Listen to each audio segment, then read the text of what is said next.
All right. I mean, it doesn't have to be that now. Whatever you get. I just feel like everybody should need to know, but you to share that with their family members and friends. The Walmart on the Appalachian Parkway, and it's going to be on Tuesdays and Thursdays, 5:30 to 7. That's one of the Tallahassee sites. Okay. But I'll be happy to Come back share. to you. Okay.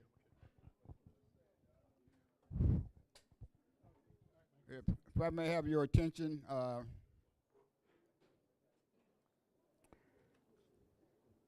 we're going to get started with a moment of silence for Kent L. Cofield. Some of you may remember Kent from helping out in the back. So we just going to take a few moments for Kent.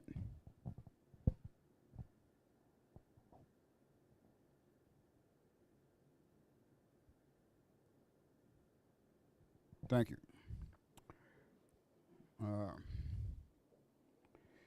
My wife told me to cancel meetings this week because it was the July 4th week. But I told her I decide when to have meetings.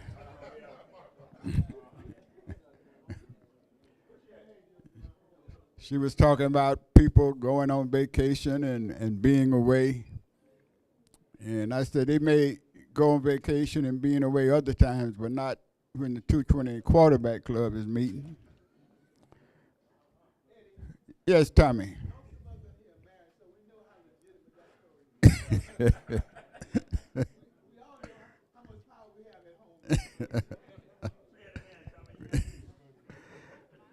Now, Leroy, you can't talk.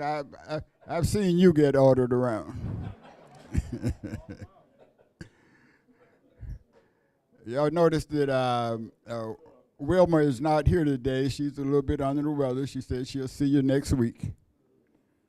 And I've got a number of calls. Roy Moore and Roland Gaines, a number of others.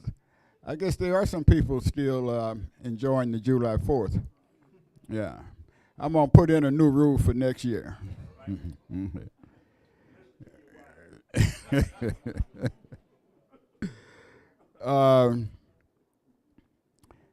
Before I bring up Dr. Chipman, I just want to, I think we need to remember from whence we've come. Those of you who knew Dr. Foster, William P. Foster, knew how great and powerful and innovative a leader he was. And I had the pleasure of serving on many homecoming committees with Dr. Foster. And a lot of times he was chairperson. And when he was chairperson, I got a glimpse of why they called him the law. When he was chairperson, he'd start every meeting. He'd go around the room and ask each member who had been given an assignment to give a report. And he got to the president of the Student Government Association for his report. And he said, Doc, I'm working on it. It's not ready yet, but I'll have it next week. No problem. And Doc said, okay, who's the next student leader on this committee? And the young man held up his hand and he said, okay, you now have the President of Student Government's report. I expect you to turn in that assignment next week. And the president of SGA said, Doc, I'll have it. I apologize. I'll have it next week. Doc said, let's move on. Young man, you don't have that report anymore. I said, whoa. And a few years later, I was chairman of the homecoming committee. And I was just waiting on somebody to not have their report. But I never got a chance to show off like Dr. Foster did. But everyone remembers the tragedy of the student who was killed during hazing.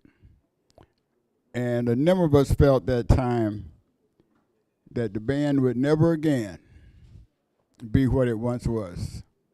In fact, I've had a couple of very prominent members of the band tell me that never again, they said, will the Marching 100 be the Marching 100 as we know it. And I thought at the time, who can come behind Dr. Foster at a moment like this and have this big challenge? And what I have witnessed over the past few years, I really think we need to ask the question, what does the FAMU family owe to Dr. Shelby Chipman?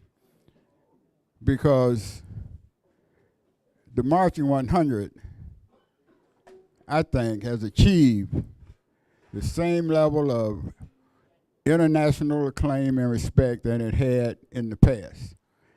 And that doesn't happen under such severe conditions without an extraordinary leader. So we are in debt to Dr. Shelby Chipman. I mean, he walks around, you know, he's very accessible, very respectable, as if he hadn't done some remarkable things. But he has, and all we have to do is look at the Marching 100, look at what happened in the Invitation to Paris, and it's an amazing thing. Sometimes people who are working and achieving at an outstanding level, because we see them every day, we don't recognize just what they've done. I look at my own self sometimes. Okay. I didn't I didn't mean to say that.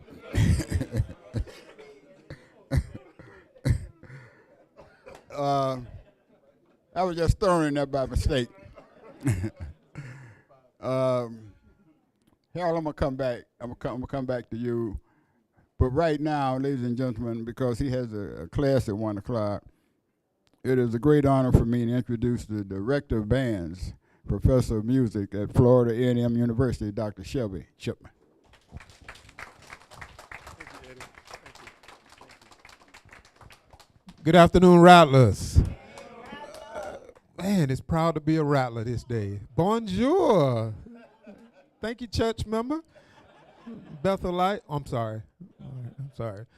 Wow, this is amazing to always come before this great body of Rattlers and people of God. Thank you so much for inviting me, Eddie, and of course the 220 Quarterback Club. You guys continue to be amazing in how you support the Florida A&M University and its mission that we have to educate students from across the world. And certainly we're educated some folks that you'll hear about in a second. Eddie asked if I would just give you a brief background about myself for some of you that just may not know my background. I mean, you know my stint here on campus since 1998. But I'll just give you just a brief overview. And of course, we have some dynamic students that are here with us today, because we know without the students that we cease to exist. But I'm just curious, is there anybody here from the Rattler era of the 40s? 50s? Okay. 60s? FAMU, yes. 60s, okay, in the house. 70s? 70s? All right, 80s, 80s, 90s, 90s, 2000. Where are those folks? And of course, 2011 to current. Anybody? A little roll call just to see what we got assembled here, at least on this day, realizing some folks are out, as Eddie mentioned. But I hail, of course, from Miami, Florida, the greatest city in the world. We all know that. And of course, went to public school, raised, and my mother was a teacher, elementary school teacher in the Dade County public school system for 30 years. Of course, in inner city, Haitian descent, primarily her last 10 years. And unfortunately, my father passed when I was 7. I'm the youngest of 4. It's 4 of us. My brother graduated from FAMU in psychology in 78. My sister attended Florida State. My other brother went to the Army. And of course, so there were 4 of us. My mother never remarried. And of course, I attended Miami Northwestern High School, where I graduated in 1982. And you guys may have heard me tell the story. Dr. White was there conducting the Dade County Honors Band and was going around auditioning students and gave me an audition. I took an audition with him, and of course, I received an audition amount of $300. That was a lot of pork chops back then. You know, back then when I came into FAMU in fall '82, I want to say it was something like $30 per credit at that time, and now it's what, $550 or something like that. It's crazy. I think it's $175 or something like that per credit. But anyway, progress was made. I had that scholarship. I didn't know if I would have been able to come to FAMU at the time. A single parent raising 4 kids. You get the story. I'm the youngest. But God saw it fit that I could attend FAMU and participate in the band, and I did. My major was computer information systems, so I received a scholarship, played in the band, symphonic band, jazz band here and there, but primarily symphonic band and marching band all my years, and ended up becoming trumpet section leader. And Dr. White, if you're watching this, I'm still traumatized because I didn't make drum major, but I'm the director of bands. So I always tell that story to the students who try out for drum major. Just because you don't make drum major, it's not the all-to-all end. Life is before you and graduating afterwards. But of course, I graduated from FAMU with a computer science degree in '87. I stayed an additional 2 years and got a music ed degree. I walked into Dr. Foster's office one day, and he and Dr. White were sitting there, and they said, "Shelby, we want to see you." I said, "Oh, Lord." Dr. White, Dr. Foster, this is not the normal.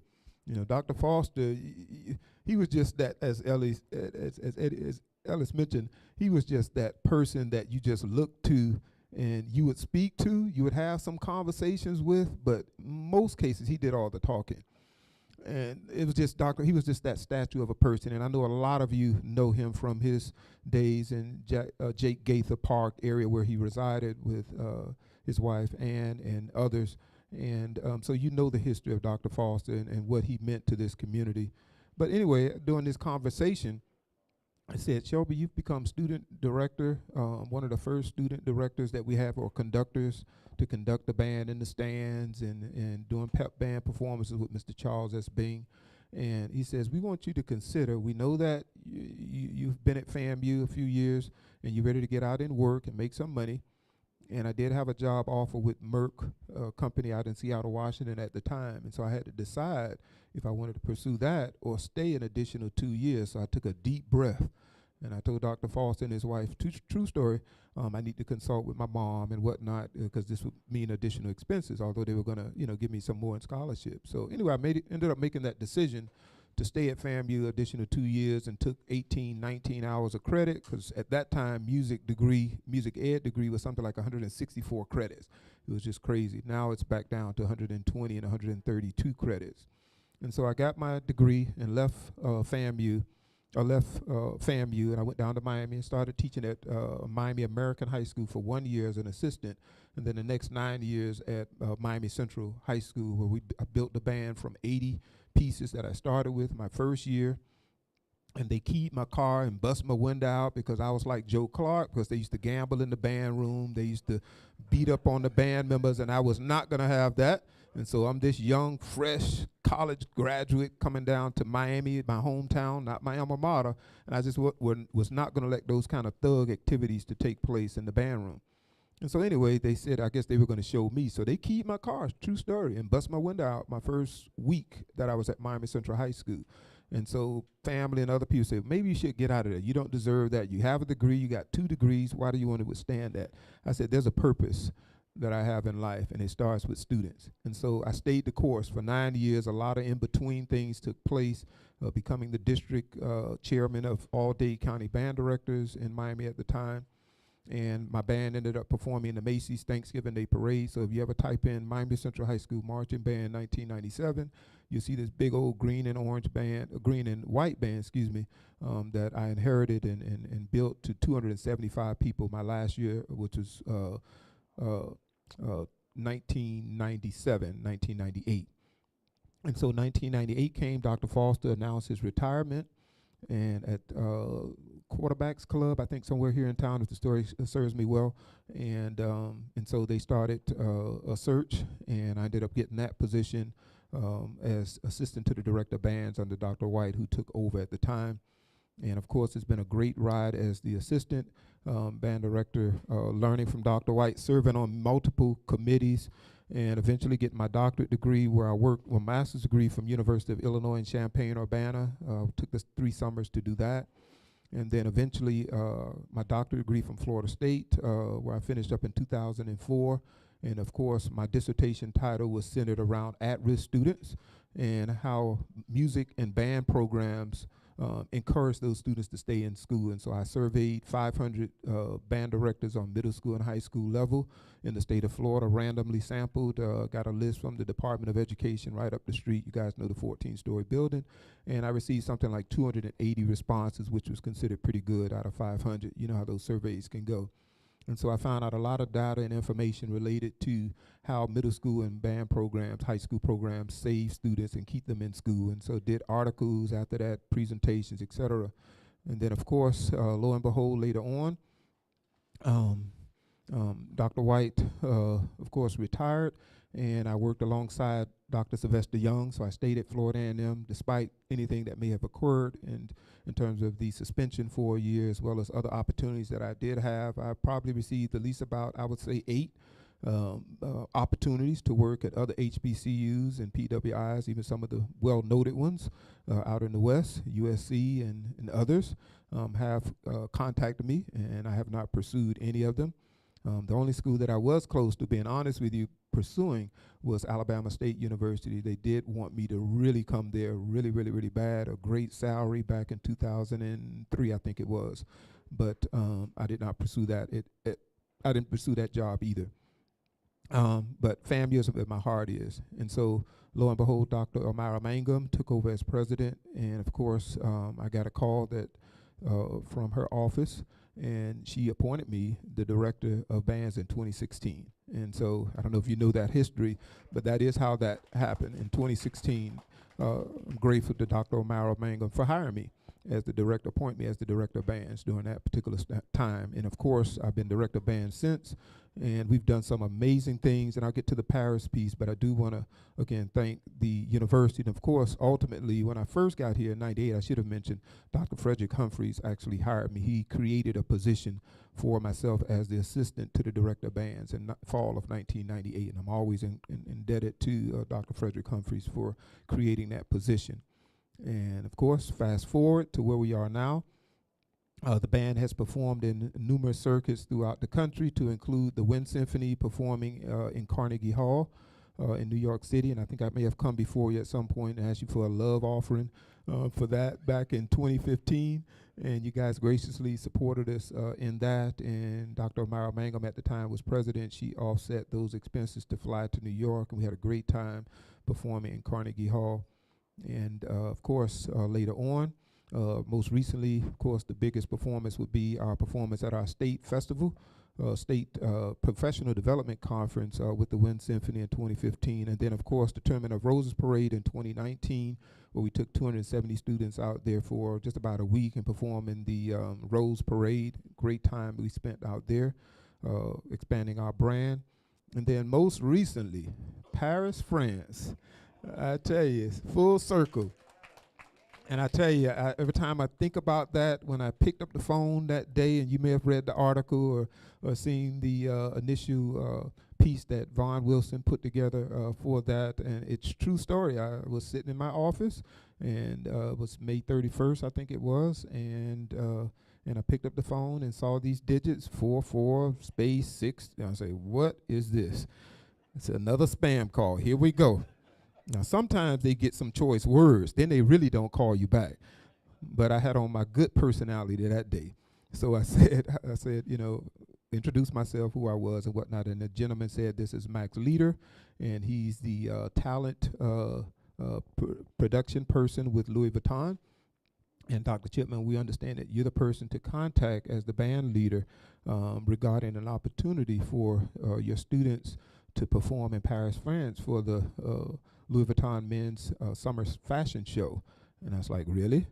And he says, yes, this is, I'm the official person to contact you. And then we just started talking about logistics with the time frame, because this was, first thing I asked him about, when is it, the date? And he says it's June 18th. We would need you in Paris, France, leaving Tallahassee June 18th. And I said, well, tomorrow is June 1st.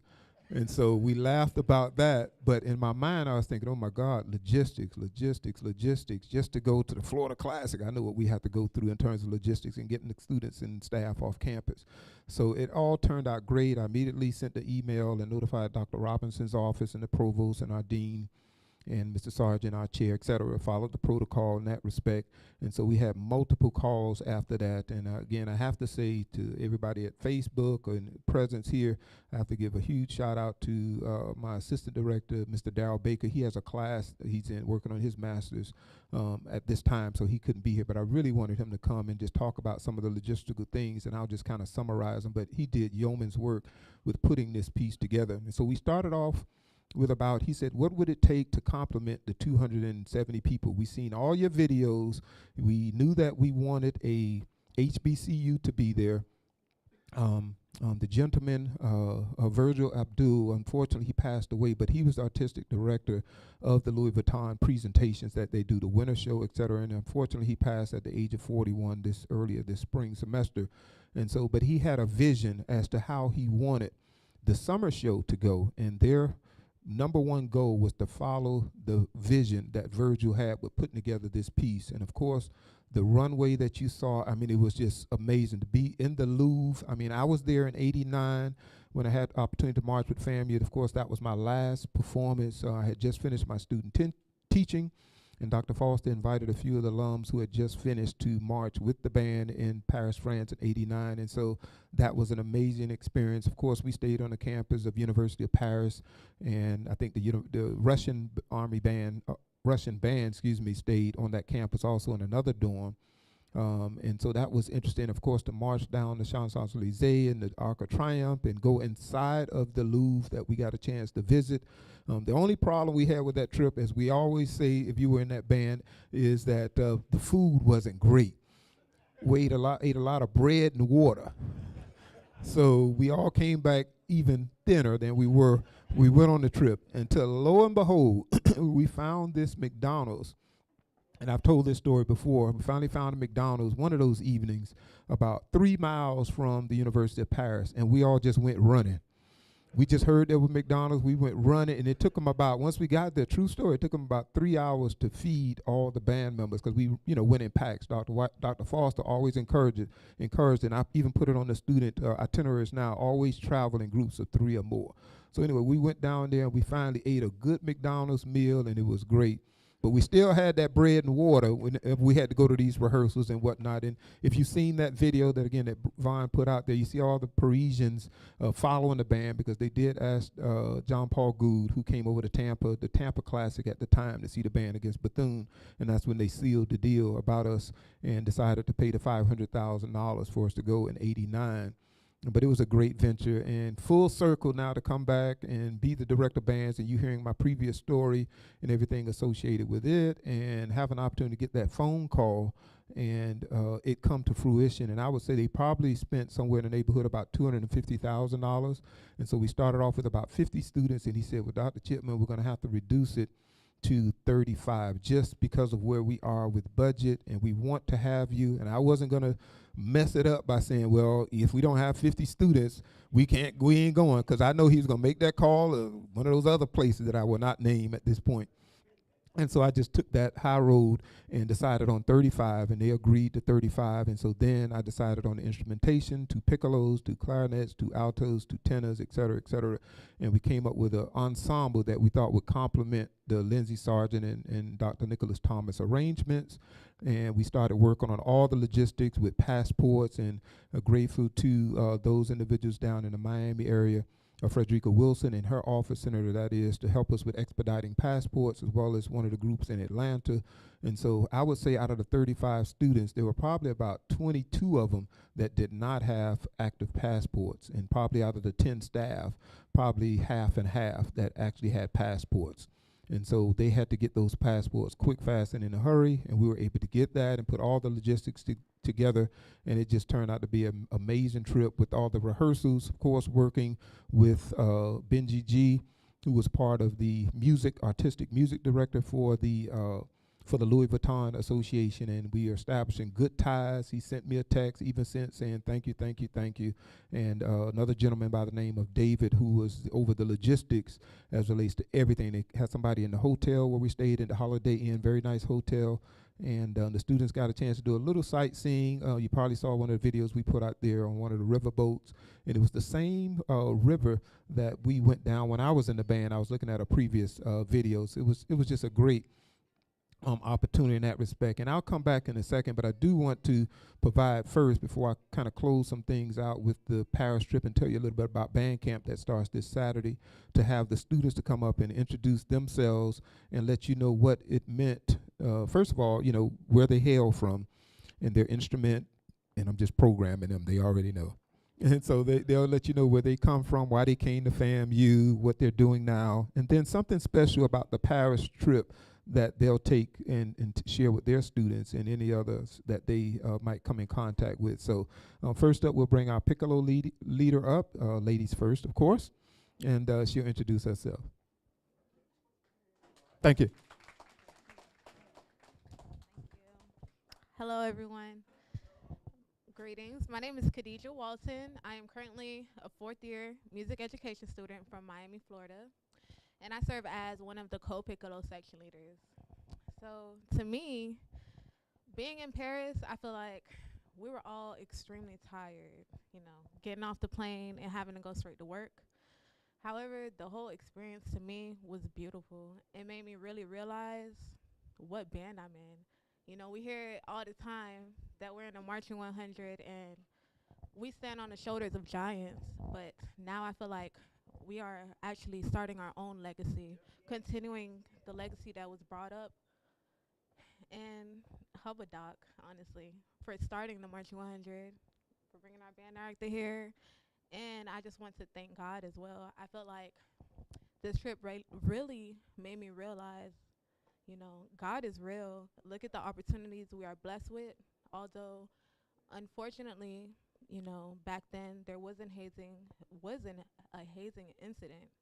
And a lot of people like to throw that in our face, and that's not nothing to throw in anyone's face. However, that just shows you that God really, you know, we are really blessed by God for him to be still presenting these opportunities to us. We know that the band went to Paris in 1989, but here we are again. The Marching 100 is still being chosen for all of these major performances, and I just feel really blessed to be a part of this organization. Again, here with Dr. Chipman, just really have to thank him. It was a really eye-opening experience for me, and that's all I have to say.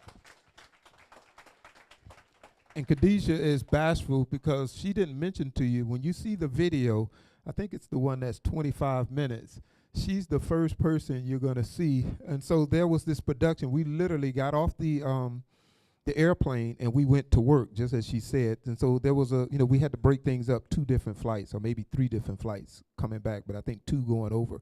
And so the first group was about maybe 7 students, maybe 8 with myself. And so we went to this production. And so the first thing you'll see is us in this old school kind of mansion. And so we put that piece together, and you'll see a trumpet player that's stilled. You'll see and hear Khadijah playing the piccolo. You'll see this gentleman that's walking in and out with a briefcase. And so they're staging this piece as he's trying to find notes to come up with a particular piece that he's working on. And so that's the whole premise behind it. But the first sound that you'll hear is Khadijah playing a couple of notes on the piccolos, trying to find the notes, and then she centers in on the pitch, I think, if that's correct, along with the trumpet player. And so next time you see that video with us in this mansion upstairs and the guy in the blue and the white walking in and out with a briefcase or whatever he's holding with music falling out, that'll be Khadijah. So I want to compliment her on getting off that plane and being set and ready to go. Great job. And the next person we'll ask is drum major or the band president? Flip a coin. All right. It's even. Okay. Jaden Roberts is coming up, one of our drum majors. We did increase our drum major staff to 6 from 5, so you'll see 6 this fall, and he's one of them. All right, greetings, everybody. My name is Jaden Roberts. I'm a first-year MBA candidate from Atlanta, Georgia, and I serve as a drum major for the Marching 100. Man, I mean, Khadijah really spoke to it, but this has been one of the most amazing experiences of my lifetime. Having the opportunity to travel to Paris, France, all expenses paid. All expenses paid. I'll say it again, all expenses paid to Paris, France. And for the vast majority of us, that was our first time traveling, overseas before. A lot of us, I mean, we've been, across maybe Jamaica or, Cuba, or, some of the places on the side, but we've never been to Europe. And the opportunity to travel and see a different culture, a different place, that's something that not a lot of students our ages get. And so we're so grateful for that opportunity to travel and perform at the Louis Vuitton Men's Fashion Show. From beginning to end, it was a lot of work, like was previously said. We got off that plane and we immediately got to work. We were working in a very professional environment with a lot of high-end, high-end professionals, and they expected professionalism for the March 100, but that's something that's bred into us here in Tallahassee from the beginning. So that's part of the reason they brought us, because they knew we were going to come and provide a professional product. So it was, like I said, it was one of the most amazing experiences performing for that high-end clientele. I saw so many famous people in that audience. I was so surprised. I looked over to my left. I saw professional basketball players, professional football players. I saw, business moguls. I didn't even realize how I knew it was a big deal, but I didn't realize how big a deal. I was like, wow. But those are the kind of opportunities that come when you're a member of the March 100. This is one of the most world-renowned bands in the world. I mean, I said it, world-renowned. It's world-renowned. And I'm so proud to be a member and to carry this legacy forward. The legacy was set before us, but we, as the current students, is our responsibility to carry it forward. Dr. Foster created the vision back in 1946, and we're paying it forward here in 2022. And that's something I never take for granted. I know none of the band members take it for granted. So we're so grateful to Dr. Chipman for his leadership. And we know that as students, we know that we wouldn't be where we are without the support of rattlers such as you guys. You guys really pour back into the band program. You pour into the students. You pour into the university, and it all comes downhill and creates opportunities like this for us. So thank you again for all the support you provide to us, and we're going to continue to make you guys proud. And so proud of Jaden because he's came to my office before the Paris trip, but he came to my office back in, I think it was early May, maybe, and he says, Dr. Chipman, can we have a talk? I said, okay. So here we go. He had these talks. No, he says, but no, Dr. Chipman, I come in to just ask for your support in that, I do have a fifth year. COVID wasn't an official year, but it didn't count towards the students marching their 4 years. And so he had a fifth year. He says, there's no way I can be on campus this fall, Dr. Chipman, working on my master's and knowing that the band is going to be visible and the band is going to be active. And so I'm asking for your permission to march a fifth year and be a part of the drum major squad for my second year. And I said, absolutely. But he just came in a very humble spirit, in a very humble way about marching this fifth year as a drum major. And he's going to do an amazing job with the other 5 members of the drum major staff. So I thank him. And also his father was one of the most recent FAMU inductees in the Hall of Fame with the celebration that took place during Alumni Weekend in the Grand Ballroom. So I saw him last week when I was one of the directors at the Atlanta Precision Band Camp on Morehouse campus, and we gave him a nice big shout out on behalf of FAMU and a portrait of the FAMU drum majors from last year. So again, thank you, Jaden, for what you'll do this year. His father's name, thank you, is Don Roberts, Don P. Roberts. He just retired as the DeKalb County music supervisor after about 35 years in that area, making remarkable teachers come to light, and a lot of which are FAMU graduates that are sending their students back down here. So kudos to Don also. All right, the last individual, but not least, last year he served as the university band president. He may have come and spoken to us at some point here. And this year I selected him as the student assistant to the director of bands because of the experience that he brings to the table. And he'll tell you about some other things related to what he does, maybe his vision for the year with the students and how he incorporates that. And I'm setting him up again. And then, of course, his experience in Paris. So come on up, Gustav.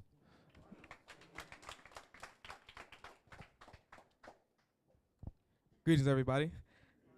My name is Gustav Major. I am a fourth-year music education student from Broward County, Florida. Pompano Beach, Florida. I am from Blanche Ely High School. My band director was Richard Beckford. I don't know if anybody knows him. Also, it was Mr. Whistler Elias. But anyway, getting to my facts. A little bit about myself. Like I said, I was a music ed major. I actually was drifted to a couple of schools, And of course, I landed at FAMU. It's really because I had influence from my band director, of course, and just the products that came from FAMU. Especially, you know, when you hear about a band director from FAMU, it's always greatness behind it. So it really pulled me here. About the France trip, it was a great experience. You know, besides that plane ride, it was a great experience. Yeah, I have a. I was on both. Yeah, you know, the whole turbulence thing, I don't like that for real. But of course, it was a great experience. Really, getting to meet a lot of people, being able to work at that professional level, like the Marching 100 always does. And it's crazy because they always expect such great from us, and we're always doing that. So that was a thing. And also being able to be in, I guess, the presence of a lot of other people. It was really great feeling. And another thing, you know, a side fact, the food was great, amazing. The portions are definitely smaller over there. But we ate good, we ate hearty, you know, all that good stuff. I want to say some of the visions I want to see for the band for this year, of course, being able to be higher than we already are. You know, Dr. Chipman has always set a high standard for us, and basically we're always trying to get higher than we were from last year. I'm really excited for that. I also want to be able to travel, being able to do better for the university, doing what we do best. So yeah, that's pretty much it. But thank you. So I always tell the students, thank you, Gustav. He's an amazing leader in the band, and he probably presented as the leader of last year's band in the spring, one of the most dynamic band ball end of the year celebrations we've had in recent time, and it was first class. I don't know if you saw any of the pictures we posted, but he's just an amazing leader, as we have so many in the band program. But I often remind the students of what Dr. Young has taught us and reminds us of every time we perform, and you may have heard me say it before, somebody's going to be seeing you for the first time, and somebody's going to be seeing you for the last time. And so it's imperative, whether you're in the hotel lobby, whether it's at a mall eating in the open area, whether it's at the Florida Classic, whether it's a parade down Frenchtown, okay, I won't go there. All right, you didn't get that blessing. You didn't get it. Okay. All right, some of you didn't get that, homecoming. Anyway, moving on. But wherever they may see us, it's important that we're very impressionable. And that's why we continue to get these calls. On yesterday, true story again, on yesterday I responded to 3 NFL teams and a baseball team. And they basically sent inquiries asking if the FAMU band would be interested in performing at one of their games. The New Orleans Saints, I sent an email to. The Tampa Bay Buccaneers and the Atlanta Falcons all have these Sunday games going to be coming up. And so I'll be waiting to hear about that. And then the Tampa Bay Devil Rays, the baseball team, they also sent us something about opening day next spring.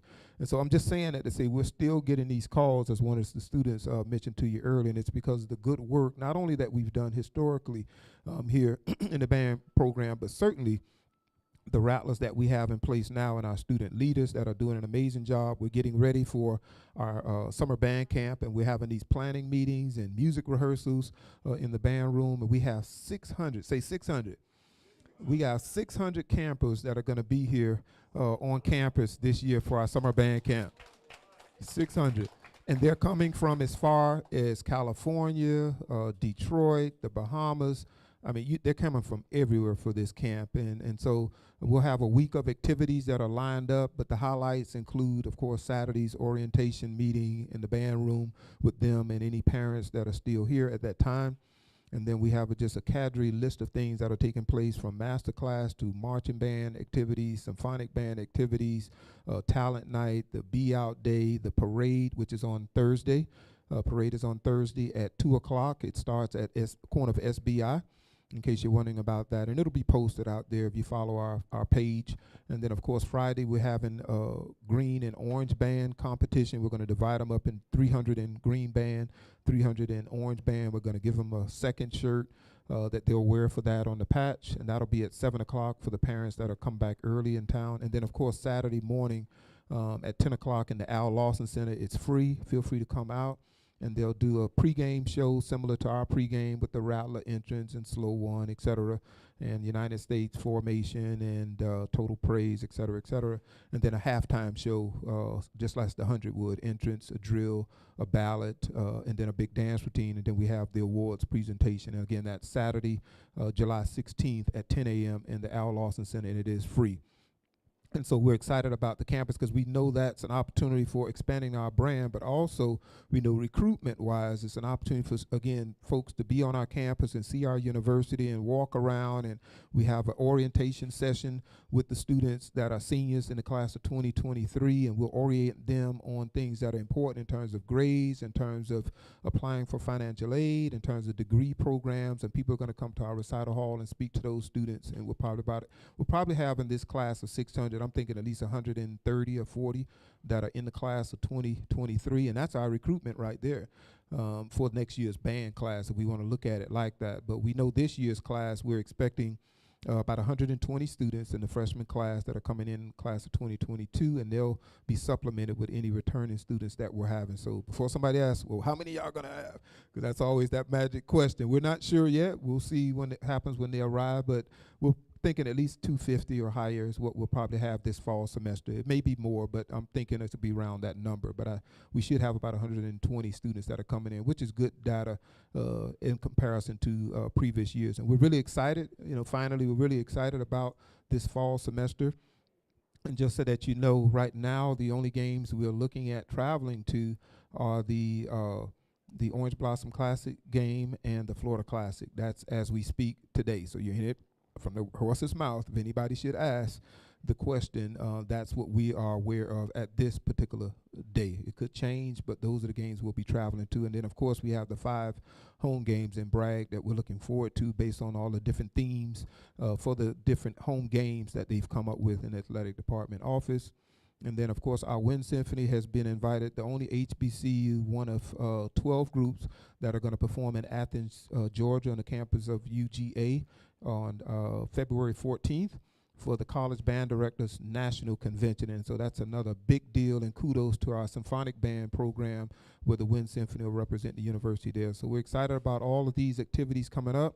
And our students have been averaging great GPAs. We're somewhere around 3.0 with 270 students, which is great. I mean, it could be higher, we know that, but that's a lot of students that are in that pod. And so I'm going to challenge them when we start off on August 6th to average our GPA to be averaging 3.3 or higher for each student. That'll be the average that we command from them moving forward. And so they've just been doing an amazing job, and I cannot thank the students enough. I have an amazing band staff. We have some of the old guys that are still there, or seasoned, I should say, and the likes of Shayla James, his first and only job that he's been in with the percussion, and of course, Mr. Lindsey Sargent. I just had a 30-minute meeting with him just talking about Paris follow-up and getting ready for the year. And I said, Lindsey, you can't go nowhere now. You're the man with the golden pen. And so everybody looks forward to hearing those Lindsey Sargent arrangements. And, of course, all the younger staff that are adding on to the nuts and bolts that are needed. And I'm just grateful to you guys, grateful to God for the opportunity to be here as the director of bands. And whatever we can do, we can't be everywhere all the time because we get a lot of requests. And at some point, I know I have to give regrets because the students just can't be everywhere. Sometimes somebody say, can you come play here at this corner store? Can you come? We just can't be everywhere. I'm sorry, I didn't mean to say corner store, but you know what I'm talking about. But we try and do as much as we can with the numbers that we have in the band to spread them out into small pods. Dr. White created this virtuoso band concept with like 30, 40 students. So we try and do some of that. But even that is taxing because you got to put 30 minutes, 45 minutes on the front end, and then on the back end for them to get wherever they need to go. And then ultimately they have to study. So, but we appreciate this group. We're going to have a fundraiser coming up for the band. There's just some things that we need to have in place as we continue to build on our infrastructure. And so I hope you guys will be encouraged to support us. We need a state-of-the-art sound system on the band drill field. So that's one of the main pieces that we need to fundraise to have that in place, and that's about $10,000. And so we're going to need to raise some monies for that, and you'll be hearing about that big project coming up. We're in pretty good shape in terms of instruments, thanks to the university and a couple of donors. And so, but there's always a need as relates to instruments because of how rigorous our band is and the type of things that we do. But again, I thank each and every one of you. I love each and every one of you. If there's anything that I can do to support this group further, please let me know. And we're looking forward to our summer band camp. Come on out, as well as thank you for supporting us throughout this marching band season that's coming up this fall. So, and I give another shout out to Vaughn Wilson. Thank you so much, sir, for what you do to promote this university. And Eddie. All righty. Thank you, guys. Oh, yeah, any questions? I'm sorry.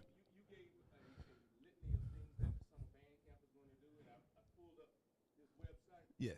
Are all those things listed on here? Yes. Okay. They should be listed. And if not, just send me an email and I'll send the link of the final performance list. Because we had a Zoom call with all 600 campers the other night, and I went over all the daily activities with all of them. And I'll send you that. If somebody could send me an email, and you can send it to the members here. All right. Any other questions? Yes, sir.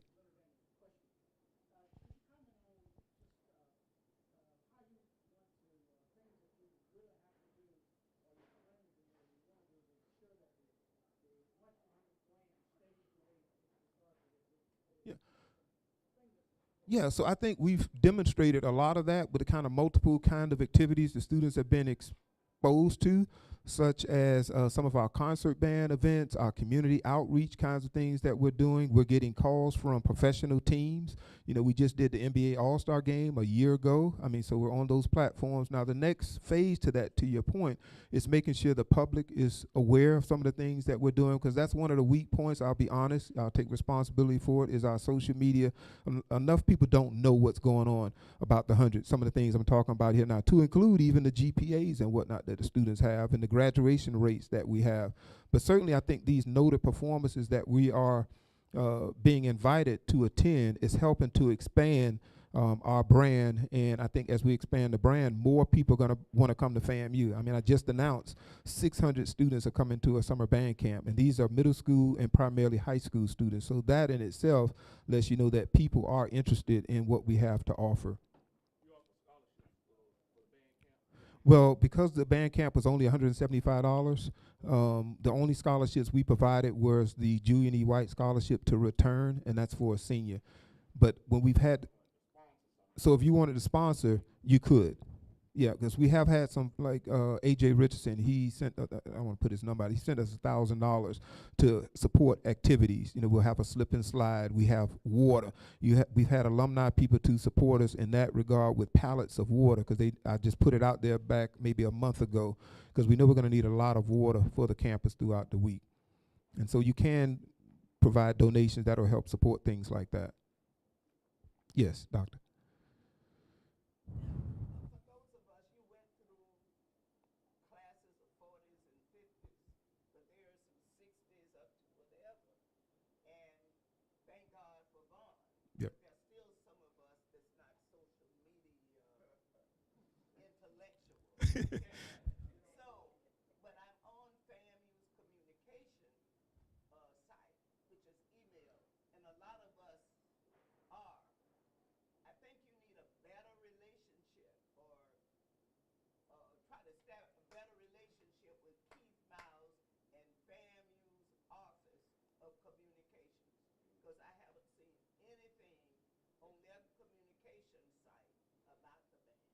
Well, I'm not sure why, and I don't want to say who's doing what, but I do know Andrew Shillett traveled over to Paris, and he was there the entire week, and he kept the university and the community involved quite a bit with the articles that he published. I think he published like 3 articles, so he's Keith's assistant. Yes, I know that. Remember, I said I'm a member of that. In fact, Spirit put me on that site. Mm-hmm. So what I'm saying is things and other things, other than scary. So, because many people look for FAMU's, because websites for things that are going on at FAMU in Correct. General, and other than scary special articles or whatever you call them, that's all we see. Right. And as an archivist and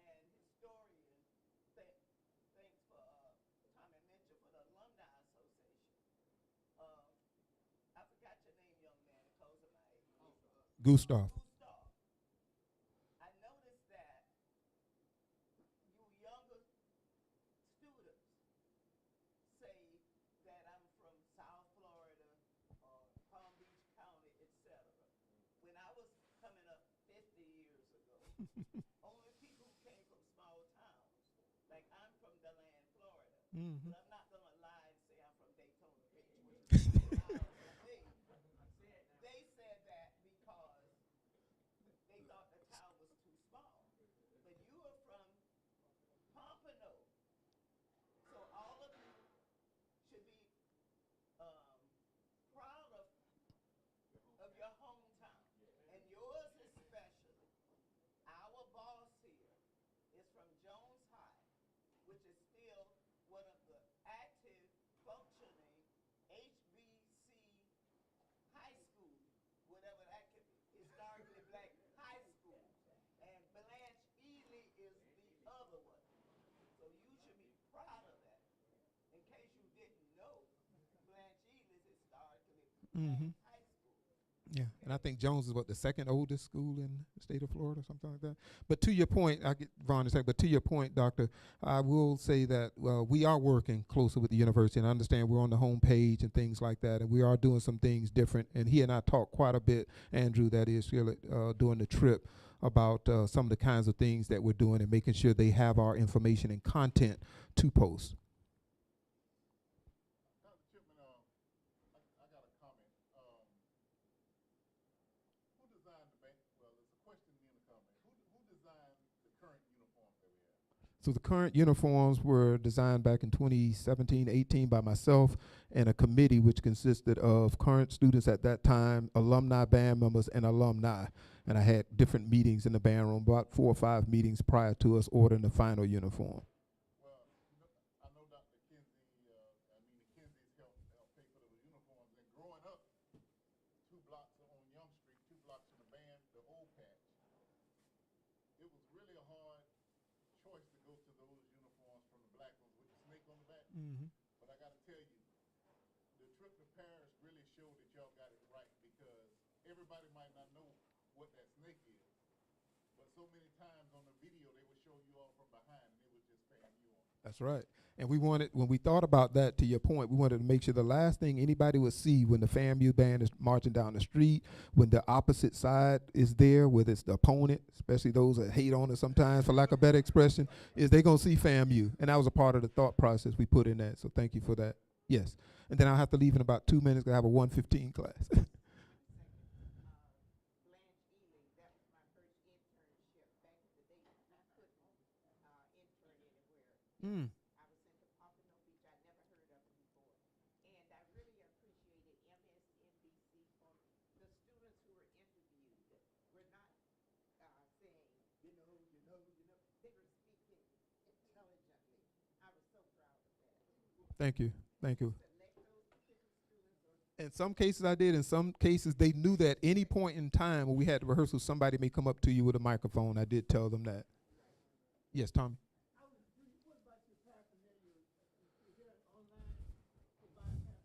So good comment, and we are working with Louis Vuitton because we know we can do some things as relates to the Eiffel Tower like we did before in '89, but the Louis Vuitton, we're just trying to get final clearance on that to use that emblem as part of the first special edition shirt that'll come out, and then caps and other items. So that's a good question. Hopefully by the first football game we will have that approval. Yes. I think I saw on that production in Paris, I think I saw some flag bearers in purple. Right. So that was to give you some, yeah, so that was a dance team that they hired. And so they hired them as a dance team, but they had vision that they wanted individuals that could be very energetic. So they figured if they dance, they would be energetic, and then they would have the stamina and the upper body needed to whip the flags. And so that's why they hired that team to be there. It's like 16, 18 gentlemen. Yeah. So.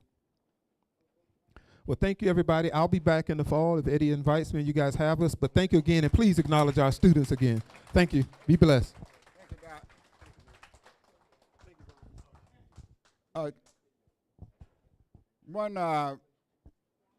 One quick point I think you all be interested in regarding the design born on the uniforms.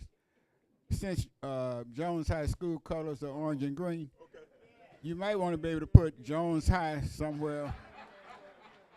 Think we can work that out? Let's see what we can do. Okay, all right, okay. Thornton,